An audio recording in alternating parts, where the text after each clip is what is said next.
What's up, YouTube? Or Storm here, coming at you guys in the video. Today we'll be talking about the new DDD cards that they happened to come up while I had to be at work kind of around 5-6 o'clock yesterday morning. So I was thrilled and ecstatic to see the new DDD cards that they revealed. That's a great way to start the morning, and given a little bit more time to kind of dissect them and read them. I wanted to talk about the guys. Before I get to that, though, I have some other things to talk about. If you'd like to skip that, there will be a link down below in the description box, as well as a pinned comment. So if you want to skip the bullshit, get to the DDD discussion, it'll be there. As far as videos I'm working on, the Dino Shadal deck profile is coming this week. I have a couple extra days off this week, so I'm planning on going to start recording tomorrow. Hopefully have it up by Wednesday. So we'll have 2 videos in a week, and that'll be great. I do appreciate you guys who have left some nice comments on the Dino Shadal combo tutorial. As I said at the end of that video was a lot of work. It was basically like stripping 6 different videos together. So I do appreciate all the kind words you guys have left, and the view numbers on it have done pretty good, considering I haven't really been uploading as frequently as I used to. So great on that. The Mass Effect project, I'm currently about halfway through the script. I think it's always important for any kind of content creator to finish their script before they get to work on the actual video. I'm about halfway through it. I need to do a little bit more editing on it, and I'm hoping to have the gameplay footage by the end of the month. It may seem like I've been playing but I haven't gone back to it to finish off because it's a lot, and I'm thinking about possibly splitting it into 4 or 5 different videos instead of doing it all in one. And it's a double-edged sword. You could do one long video, and you're gonna get people complaining because it's long, because long man bad. But if you split it up, it's a little bit less work, but you're uploading it over a longer period of time, so it can affect your viewer retention numbers. So I'm personally leaning towards splitting it into 4 or 5 different videos and uploading it over the course of February. I know that seems like a long ways off, but I love the Mass Effect games, are some of my favorites. So even though I'm talking negatively about the ending, I wanted to give it a little bit more time to work on it. But anyways, you guys aren't here for, some of y'all aren't here for all that. You'll hear what I think of the new DDD cards. DDDs have always been, they're probably my second favorite archetype of all time, behind Pendulum Magicians. I love the deck to pieces. I just haven't had the patience to kind of go back to rebuilding them. But now, with some new support, I'm willing to give it a chance again. So, total, we have 4 new DDD cards. The first off is a new level 4 Pendulum monster named DD Griffin. So it is a Pendulum scale 4 level. The level is actually really good because you can make rank 4s with it. So assuming you find a way to have the space, you could make Evil Swarm Nightmare comes to mind. In certain formats, it's a very strong card. I remember I've seen back in the day there were builds that played Armageddon Knight, Sin Zephyros to make Nightmare, and it's not a bad card in certain formats. It really depends on what's running around, but it's definitely something about. There's other rank 4s, obviously, such as Dweller, for example, was one that comes to mind. So it's pretty cool. You're getting another level 4 to use with Copernicus, and it's potentially also decent because it gives you easier access to that new level 5 synchro that came out. That was revealed a few weeks ago, that special summons a banished dark monster. So that's a card I definitely want to experiment with, because I think DDDs have room for it now. But anyways, so it's a pendulum scale of 1, and its pendulum effect is it can target a fiend monster you control. It gains 500 attack with each dark contract spell or trap card, different name that's on your board or in the grave till the end of the turn, then pop it. So this is an important distinction. I wish the fact that it removes itself from the pendulum zone is actually a big thing, because it opens up you to put something else in your scale. It also, the fact that it clears itself means that you can then put in the extra deck to be pendulum summoned back later. And that is a big thing. I think that, a lot of the pendulum cards nowadays struggle because they get stuck there and they can't really do anything.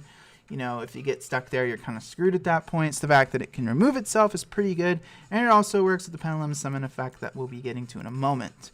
So its monster effect has 3 of them, but you can only use them once per turn. So the first, if you control a DDD monster, you can special summon from this card from your hand in defense position. So an obvious so why this is obviously a really strong effect. You can summon Kepler, activate Gate, search Gate, add this, special summon this, and go straight into Gilgamesh if you want to. So now Kepler is a 1-card Gilgamesh if you do want to go to that play line, which is pretty strong. Obviously, you know, Gilgamesh does put you under a DDD restriction, a DD restriction for the turn, so you may not always want to turbo straight into it, but if for those of you who want to do that, or if there's a combo line where you need to, now you've got the option, and that is great. So the second effect is if it's Pendulum Summon. So this works great with the Pendulum effect, because if you happen to have, say, a Ragnarok and another level scale 1, you can Pendulum Summon this out, back out, which is neat. If it's Pendulum Summon, you can discard a DDD or Dark Contract and draw 1 card. So this is a decent effect. It's not terrible. It's not amazing, but it's pretty good. And the fact that it can discard, you know, dead DD cards out of your hand that you don't want in your hand, things like Necro Slime come to mind, put them in the grave, and then get you another card is pretty nice. Anything that draws cards in DDD is helpful. And the fact that it has a decent effect on Pendulum Summon means it's not something it's not good enough to go out of your way to Pendulum Summon, but if there's a combo where you need to Pendulum Summon it, it's not the end of the world. That's actually pretty good. So if it's special summon from the grave, and this is the irritating part, I really wish this triggered when it's special summoned at all, but the only reason I think they did it that way is they didn't want both of these effects to be able to trigger at the same time, because Pendulum Summon is a special summon. Anyways, so in special summon from the grave, you can add a DD card from your deck to your hand. Now there is a new trap we're going to go over in a bit that this can search. So that makes the effect honestly better than I thought, because initially I was like, well, this search effect is going to be too late for you to get, you know, most of the time at this point, by the time you've been able to special summon this back, it's not going to be able to get you anything super fantastic.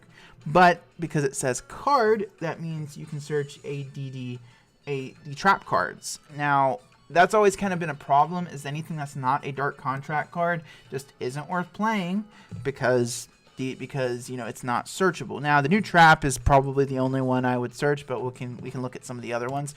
There's DD Human Resources, which is not fantastic. It can shuffle 3 cards into your deck from and it's anything DDD basically at any location on the hand, from your hand, your field, or your grave, or in your Pendulum Zone.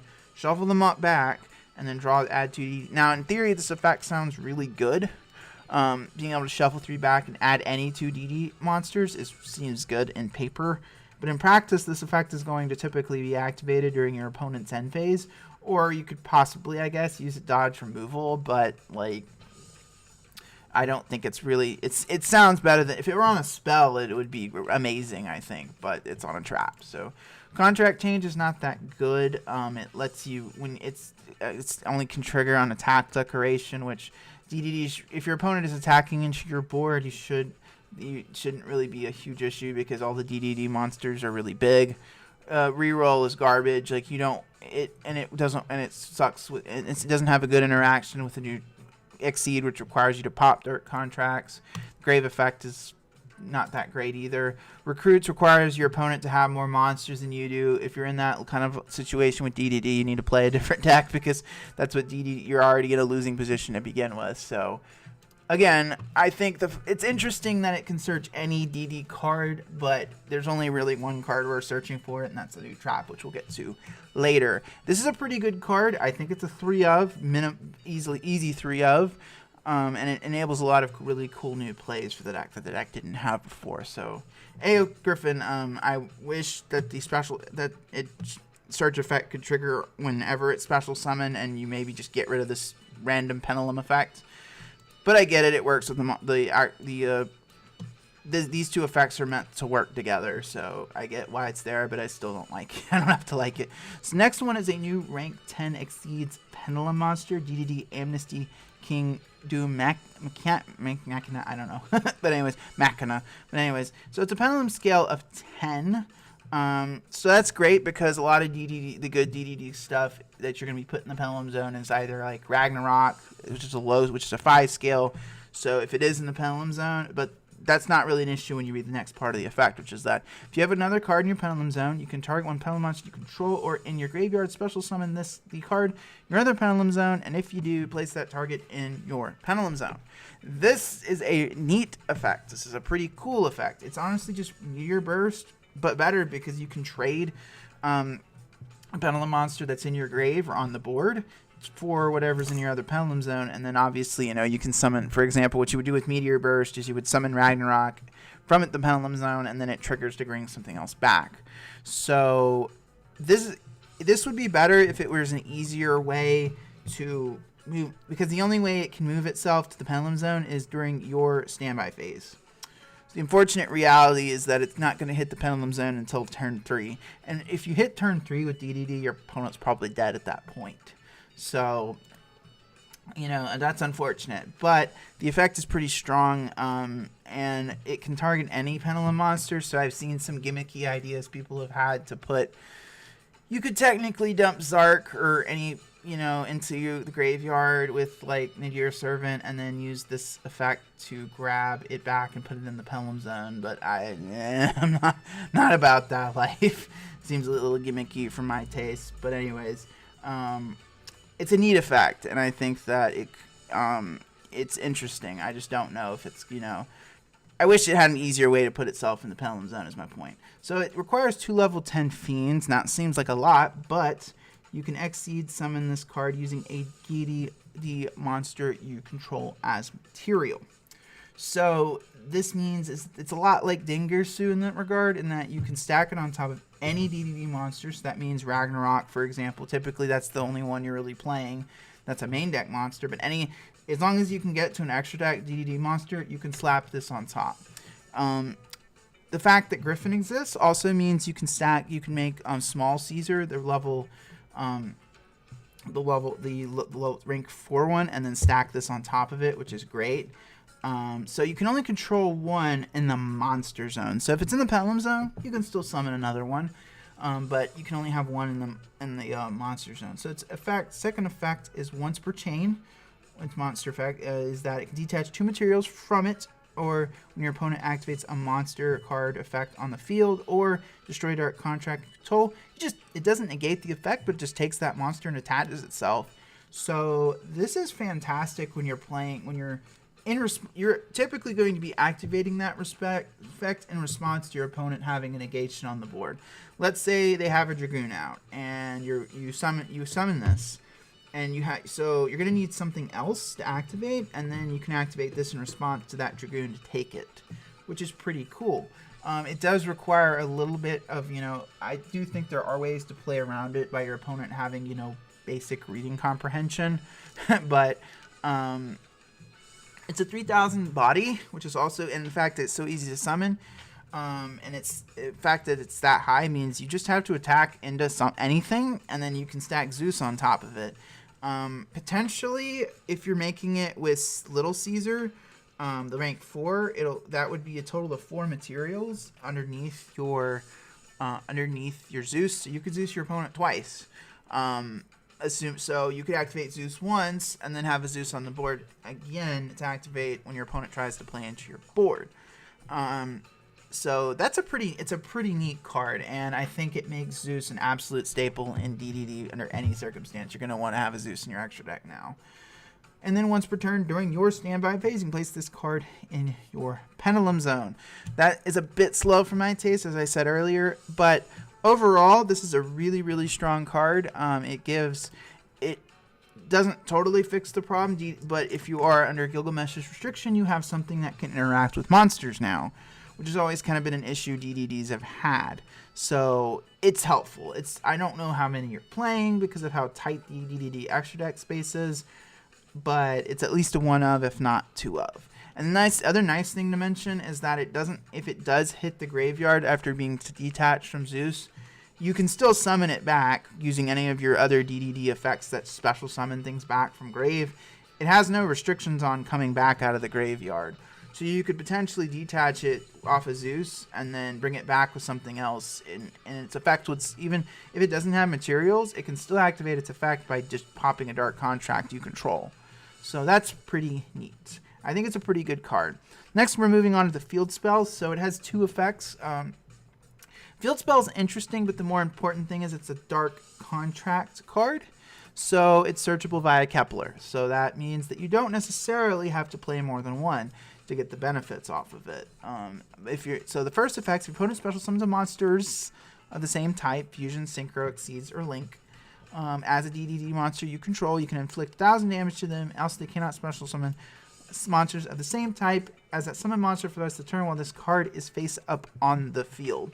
So in order to keep that lock, it has to stay on the board. So as an example, if you have this up and you have a Gilgamesh out and your opponent summons a Nightmare Phoenix and the Nightmare Phoenix is able to pop this, they can still do all their normal shenanigans after this is off the board, which is a bit unfortunate. It means that your opponent can play around it by, having basic reading comprehension. Or by, obviously, I know not every deck that plays Link Monsters plays Phoenix, but it's just a rough example. It's potentially good against Synchro decks because after they've done a lot of, you can lock. Now, the important thing is that there obviously are ways to play around it. If you, for example, if your opponent summons anything that negates, they can simply negate the effect of it when that monster hits the board. But a good example would be something like if they summon Herald of the Arclight and you try to activate this, that's a problem. So that's a bit unfortunate. I do think it's possible if you're going to play this. Now, the second effect is if this card is sent to the graveyard by any means. So if it's dumped to the graveyard with a spell, or if it's discarded, any way it hits the grave, you can add one DDD monster from your graveyard or face up extra deck to your hand. So this is a cycling effect that's kind of neat. It does kind of fill a gap DDDs have needed, which is kind of recurring resources. I just really wish it searched. Like, if it searched, I think it would be, a card you would consider playing a lot more of. But unfortunately, I think it's a one of, maybe at best, and it might be something that's just side deck. I'll just side decked for certain matchups, which is a little unfortunate. But I do think it's interesting. So the next card is called DDD Headhunt. Now, as I mentioned earlier, because this has DDD in the name, it is searchable via Griffin. So initially, I wasn't a fan of this card because it wasn't searchable, but then when I did a little bit more reading, I found out it is. So you can only activate this card, one card with its names per turn. So because of that, I don't think you ever want to play any more than one of these, because if you draw multiples, they're not usable. So it's definitely a one of, like, right off the bat, because it's searchable. So if you control a DDD monster, which, as we've stated, if you're playing DDD, you should be able to summon one. It's not hard. You can target one face-up monster your opponent controls, take control of it until the end phase of the next turn, but its effects are negated, also cannot declare an attack. But if it was special summoned from the extra deck, it's treated as a DDD monster. So, ideally, being treated as a DDD monster just means you can stack the rank 10 on top of it after stealing their monster so they don't get it back, which is pretty cool. It's actually I think this is a one of, because it's searchable via Griffin. It's pretty strong, but because your opponent does know it's there, so obviously they can play around it. But the fact that you can just snatch, for a great example of this is like your opponent makes needle fiber and you can just snatch it and then they don't get it back on the following turn. There's a lot of different, I think it's a good one of, if you do play this card. I'm going to experiment with it playing it at 1. I do think it's clearly intended to be used against extra deck monsters, because if you take anything that's not an extra deck monster, your opponent's you probably have to link it off, and DDDs don't have a lot of room for a bunch of link monsters in their extra deck. So the other important thing, I guess, to mention is because it's treated as a DDD monster, you technically could use it to summon Gilgamesh, I guess, if you want to go that route. But most of the time, you're just taking an extra deck monster to stack the rank 10 on top of it. So to summarize, I think these cards are really good. They are. But the primary problem DDDs have in their current state is that they don't have starter cards. Kepler is great. It is a good starter card, but it's not a great starter card. And that's what DDDs really need. They need a really good starter card. Like, take Griffin's special summon effect. All they have to do is have a DDD monster that special summons itself from the hand and searches on summon. And that would basically fix every problem DDDs have. So I think if that's what you would need to do, it's only one card. The other thing is that I think they could use a decent level 6. So the Big Caesar, the rank 6, that's like the Solemn Judgment on legs, or the Solemn Warning on legs. That's what they also need, a decent level 6, because because I'm tired, I don't want to use 2 Genghis to make it. So in summary, I think these cards are really good. I think that it's a step in the right direction, but I think that, I think the deck needs a little bit more to kind of push it over to kind of make it viable as a rogue deck. So anyway, guys, that about comes to the end of the video. What you guys think of these new DDD cards down in the description box down below. And as always, thank you guys for watching. This is Orstorm, signing out.